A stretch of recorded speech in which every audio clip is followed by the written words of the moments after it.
With a sigh, I wandered along the familiar path leading to the shrine. I subconsciously come to recall Suyuri's shrine. 2 months had passed since the fated judo tournament. It had turned out to be an amazing experience. Thanks to Narumi and Mio's training, I had been able to make my way to the finals and ended up becoming the champion. But not everything went as planned. Even though I was kind of embarrassed by it all, I declined the proposal for me to start playing on an international level. When I announced that the reason I declined was because of a girl, it quickly made headlines all over the country. Rising judo star ends career for the sake of true love. Many silly things ended up being written about me, but it didn't matter. I had declined their offer because of the promise I had made to Mayako, that I would return once I had finished my business in this world.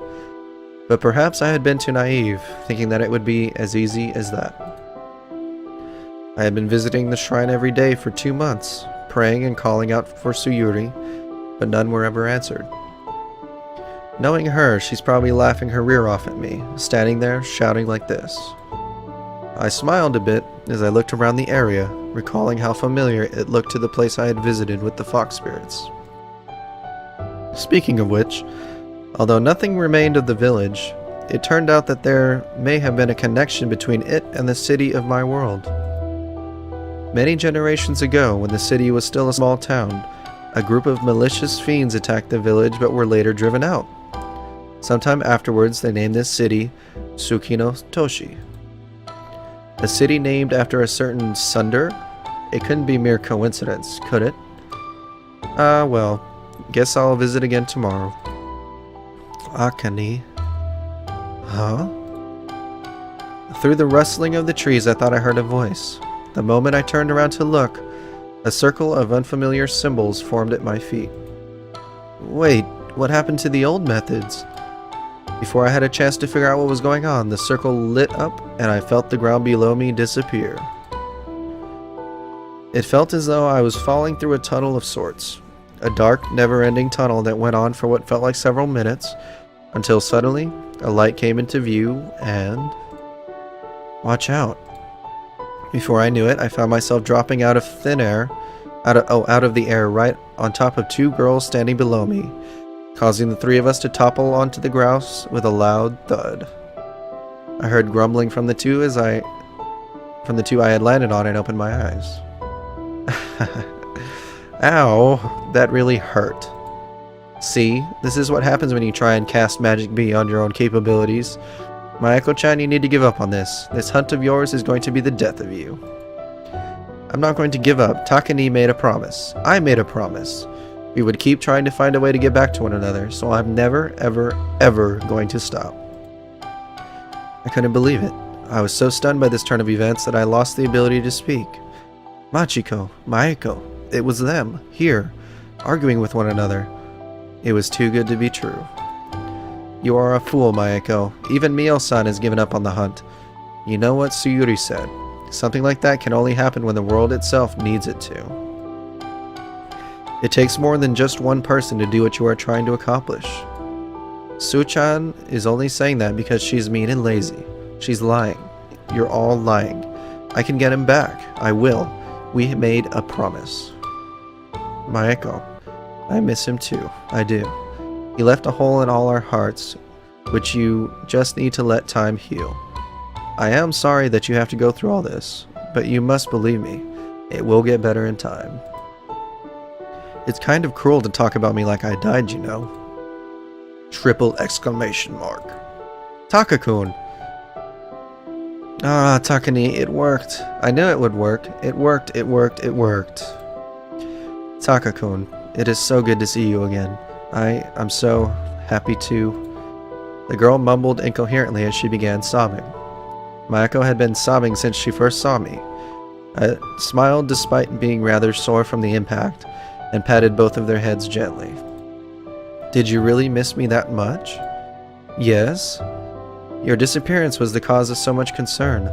Tsuyuri told us you had to leave, and, well, we understand why you did. Did you win your tournament? Of course I did.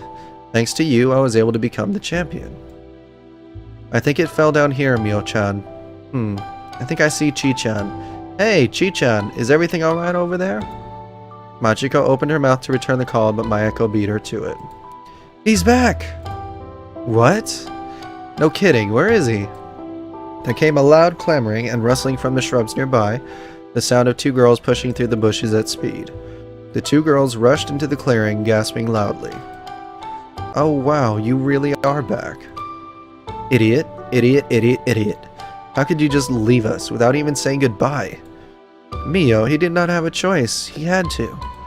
I know that, but I just never got to say goodbye. Is that all? Aw, geez, you are such a sunder. Well, at least I'm not, I don't even care. Takahiro is back. Haha, it's great to see you again, Takahiro-kun. I bet you're a champion now, right? Ready for a fight? And so it went on. The girls chatted on and on, taking turns in hugging me with promises of never letting go. I was just happy to be back. As the conversation turned towards the time spent in my own world, I couldn't help but notice the presence of yet another spirit. Standing a few feet from the rest of the group, Tsuyuri stood, watching us with a gentle smile upon her lips. I guess I won this bet. I wasn't sure if she was talking to someone in particular, but for a moment I could see her gaze drifting toward me, and the words that left her lips seemingly carried a lot more importance than simple words. It seems like you aren't done with your grand adventure just yet, Takahiro. I look forward to seeing how you plan to amuse me this time. What do you mean? You will see, dear boy. You will see.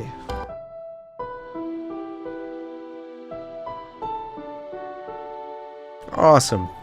So that's the end of Sakura, guys. I honestly enjoyed this game far more than I thought that I would.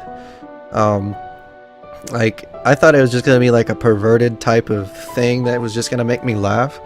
But it actually had some substance to it and made me laugh a lot more than, you know, any or a lot of other games, I should say. But it actually had like some heart to it, I guess. I don't know. It was quite enjoyable. Every story has a humble beginning. Although Gushiken Takahiro's story has come to an end, it is only the prologue of what has yet to come. We hope to see you again next time. Awesome, so maybe there's going to be a sequel. If there is a sequel, I am totally playing that. But I really hope you guys enjoyed this game. I enjoyed it immensely, and I am looking forward to moving on to a different game, something a little bit different. And like I've told some people, I am actually maybe in the process, haven't decided yet, of making my own visual novel for you guys to play. So hopefully that'll be coming soon, or eventually, because it takes a lot of work, guys. But anyway, thank you so much for watching. I will see you next time. Lord out.